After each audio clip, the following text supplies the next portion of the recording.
Ok, enregistrement du 4 septembre, c'est la rentrée. Hey. Enfin pour presque tout le monde. Toi, l'autre, qui m'offre ton oreille. Bienvenue dans ce podcast en plein dedans. Le podcast qui t'emmène en voyage sensoriel au cœur de l'instant. Abonne-toi, car, crois-moi, au moment où ces mots viendront à toi, ce ne sera peut-être pas le moment que tu attends, mais ce sera, je suis prête à le parier, pour toi, pour moi, Sylvie, pour nous, toujours, le bon moment. En plein dedans.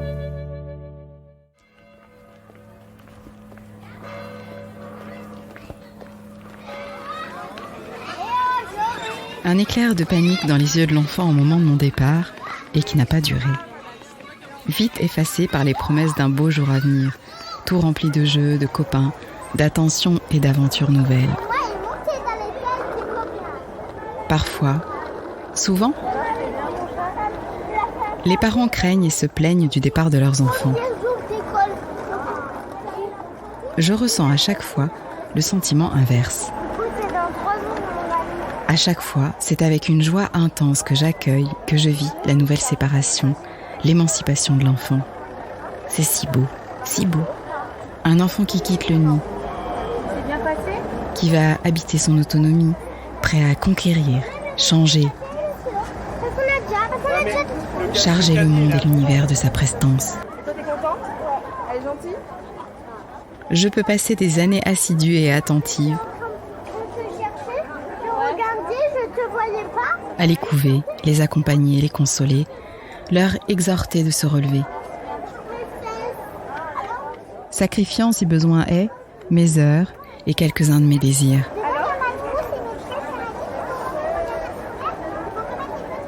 Mais cette joie, quand ils sont prêts à s'envoler et qu'ils passent le pas avec brio,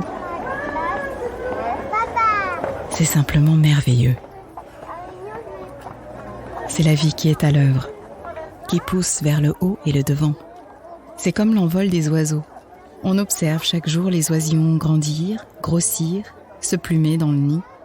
Ce n'est pas seulement le processus qui est admirable. On le déguste parce qu'on sait que le but de toute l'affaire est l'envol des oiseaux, le moment venu. Et on attend cet envol.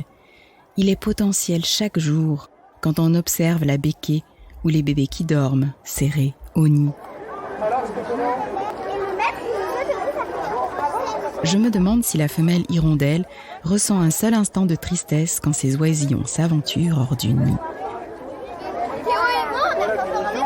C'est un pur sentiment de complétude, une sensation victorieuse, et de ces victoires qui vous semblent si savoureuses que précisément, elles ne nous appartiennent pas.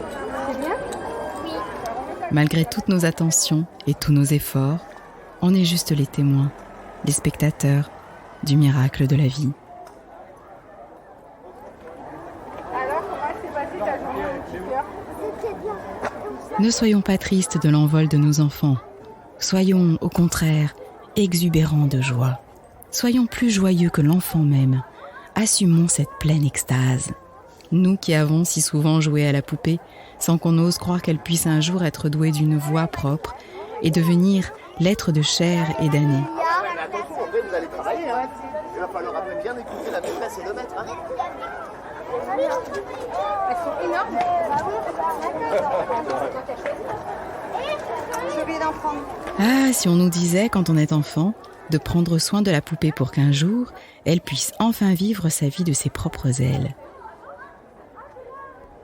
Nous aurions une joie rendue éternelle d'avoir joué à la dinette, au change et à l'écolière avec elle.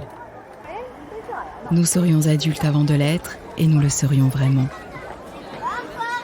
Pas comme des pantins difformes qui souffrent de toutes sortes de malfaçons, qui battent le rythme de blessures accumulées. Non, comme de vrais pourfendeurs de quête. Prêts à faire vivre l'inanimé, assumant déjà l'importance de l'autre, cultivant la bienveillance dans le faire, par-delà la lâcheté. J'aime ces journées où l'enfant se libère de l'être dont il est issu, dont il dépend encore et qu'il élève. Ne soyons jamais tristes de voir nos enfants partir. Soyons exaltés. C'était le En plan dans la rentrée du 4 septembre 2023. Bonne journée!